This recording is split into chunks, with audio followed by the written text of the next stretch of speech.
Hey everyone, Mr. Happy here, and today I'm going to be doing a video that I've been getting a lot of requests for lately, and I wasn't really sure how I was going to do a recording for this. So, the topic of the video is going to be key bindings. More specifically, I'm going to be talking about my key bindings. A lot of people have been coming to me in the comment section of my videos and on my live stream, and just asking what my key bindings are, really trying to get an idea of what I use to help give them some ideas for what they can use. So I'm going to do a video doing exactly that. Hopefully, if you're somebody who's trying to learn to play with the keyboard and mouse, whether it be that you're new to MMOs in general, new to PC gaming, or if you're moving from the controller to the keyboard and mouse setup, hopefully this gives you a few ideas that can help you out.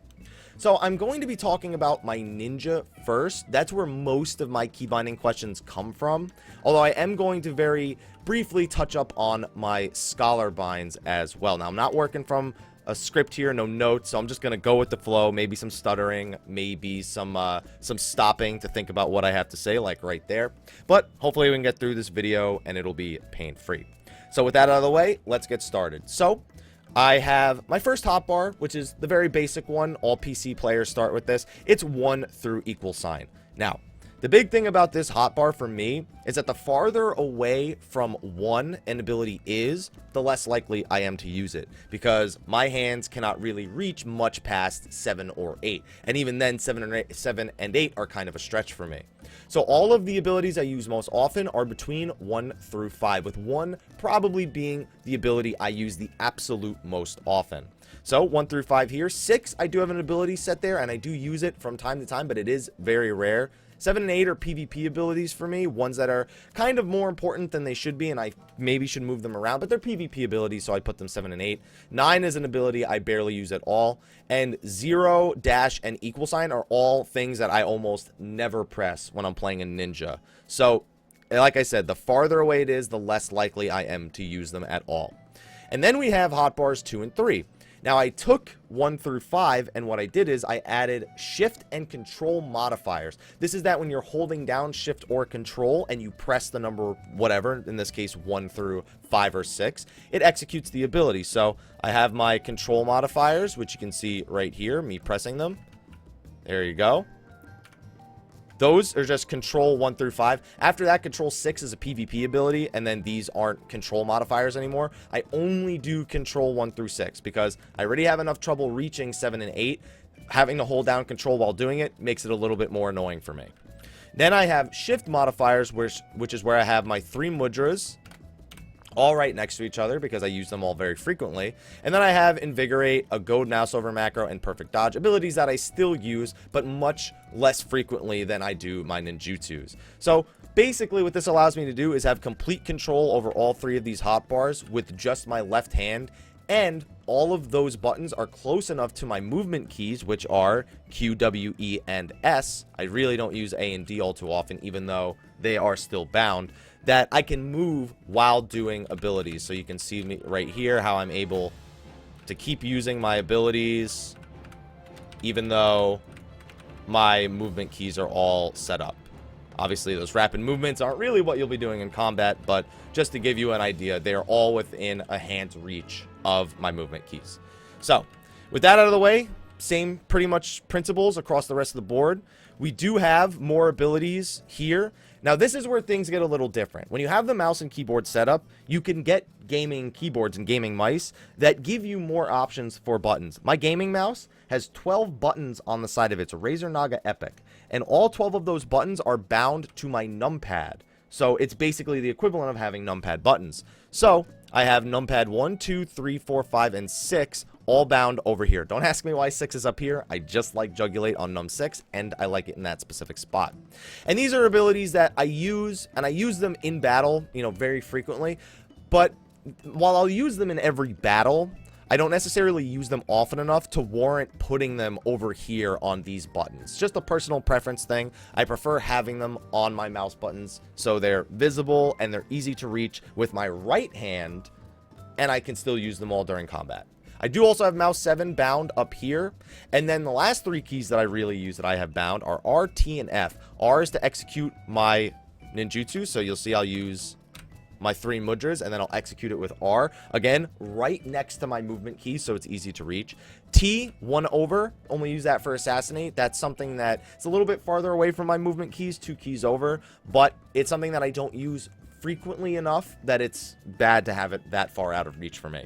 And then I have F, which I have it set to sneak attack, which I don't even use, but I think F is one of your best keys you can use as somebody who uses key bindings. It's just that I have the mouse button, so I use F on other jobs more often than my ninja, but I still get some use out of sneak attack, whether it be PvP or a few of the dungeons in the game. Sometimes I can find use for it. And then I have all these other buttons over here that I haven't mentioned yet. So I already spoke about 7 and 8, but the rest of my PvP abilities are actually Shift plus numpad buttons. So you can't rebind Shift plus numpad 5, so I have Shift numpad 1, Shift numpad 2, Shift numpad 3, 4, 6, 7, and then that's it. Those are the only ones that I have. So those are really all of my keybinds. Now, if you're wondering about these keybinds over here, for the most part, like I mentioned before, these are abilities I really don't use. I'll throw on a kiss at the beginning of a fight. I'll just click it. Like, I don't need to have that on a keybind. I don't switch those often enough to warrant keybinding them. My waymarks, also, same. I don't use those as often as I need to, so there's no point for me, at least, to keybind them. And then my foods, same deal. They do have keybindings technically, but I just hit them, you know, when I need to with a click, and that's it. It's done.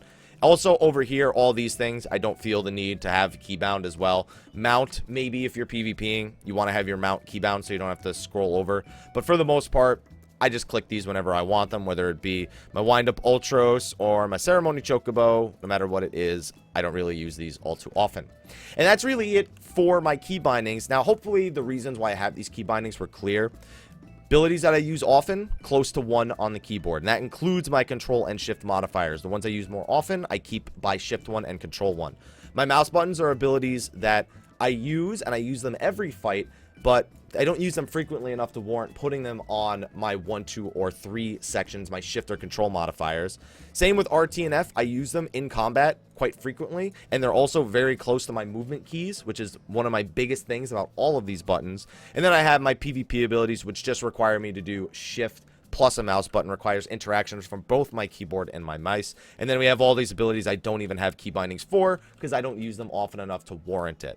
So I'm going to very quickly do something that I also get a request for, and that's to show my hands while I'm doing this. I mean, I don't know. I'm going to try and adjust it a little bit so it's easier to see. Hopefully it's... Is it slipping? I think it might be slipping. Alright, it's good. So I'm going to quickly show what it looks like when I'm doing, like, execution. So, I don't know. I get this request quite often to see what my hands look like while I'm doing it. More often, it's because they want to see me dodging attacks with these kind of key bindings. I'm going to shimmy left and right, I guess, a little bit. But you're going to see a lot of spam here. I'm somebody who's very spammy with my buttons, so I apologize if it's quite loud because the microphone's pretty close. But hopefully this is giving you a good idea of what it actually looks like. And then usually at the start of a fight, there might be a little bit of moving around. Like you might have to dodge a couple attacks, but it's not usually enough to delay the attacks. As you can see, able to move around. Now I do also use my mouse to move if I find that my left hand is a little bit occupied or a little bit over occupied. Like right here, if I need to move when I'm doing my ninjutsus, I'll actually use my left and right mouse click. Yeah, the camera shifted a little bit. I can see that looking over now, but most of the action's happening where my hands are anyway, and we're done with that, so it doesn't even matter. So hold on, let me get out of combat right here. I only have a few more key bindings that I really want to talk about, and there's also something I know I'm going to get a lot of questions about in this video, so I might as well just mention them before I go there. So you're going to notice that I have this hotbar kind of just chilling up here. And so often whenever people see my hotbar, they ask, how do you do that? How do you get that done? Because they can see that, you know, it's just 4 buttons. They don't have the whole hotbar showing. So very quickly, just going to go into some options for your hotbar. We have the display settings, and this is really where it determines that. The big setting I get asked about the most is to hide unassigned slots. If you select this and you don't put any abilities in a slot, it just makes them invisible. So that's really how I get this nice and neat there in the middle of the screen. The other thing that you have to do in order to make it the buttons bigger, the way I have them, you go into your HUD layout, and if you're using a mouse and keyboard, you highlight what you want, you press Control, you hold Control, and press Home.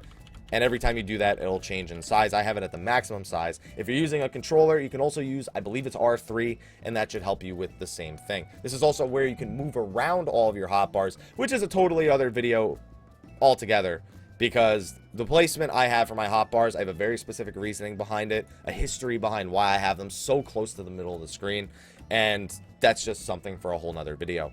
Now, the last thing I want to go over is my Scholar. Because this job has a pet, I do have some additional hotbars that I use. As you can see, I do still have pretty much all the same bindings. I do have some of my PvP abilities closer to my more important buttons, just because I found I didn't need as many buttons with my Scholar. But the big important thing is that as Scholar, I have a pet. And I do actually have bindings specific to my pet. Now, the only real ability that I have bound outside of the abilities themselves is my ability to place my pet. This is something that I find was more useful in the past. Celine is mostly safe to follow behind you, and I find that in the newer fights, I don't see Scholars replacing their pets very often. They find one safe spot, and that's it. But it's an ability that I like to have access to. Now, I would recommend binding more of these buttons, heal and steady especially, and there's good reasons for that, but those are more Scholar related than they are key binding related. Specifically, I have my 4 abilities that my pet has all bound. Now, I have them bound to G, which I have set to the far right, Shift, excuse me, lost my voice there for a second, Shift G, which is right next to it, H, which is my basic heal, and Shift H for the final ability. And I just like those abilities. Again, they're really close to my movement keys. They're not too far of a reach, and they can get the ability done. H is probably the one I use the least, because I do actually have a macro, but again, totally different video. Mouse over macro is a great thing. I could just have it bound to my mouse button, and you can do that with really any of your abilities as well. If you find yourself with extra space, you could just macro these abilities elsewhere and not even have to rebind them. Just stick them on binds that you're already comfortable with. But anyway, that's the entire video. Hopefully it gave you a better idea of what you can do with your key bindings with shift modifiers, control modifiers, mouse buttons, your numpad if it's something you want to reach for. And, well, I just hope that it helped you out the way that people have been asking me to make the video to help them out. But anyway, thanks for watching this video. Be sure to like, favorite, subscribe, and share. And be sure to stay tuned because we got patch 2.51 coming in less than 10 days. I will see you guys in the next video. And until then, take care.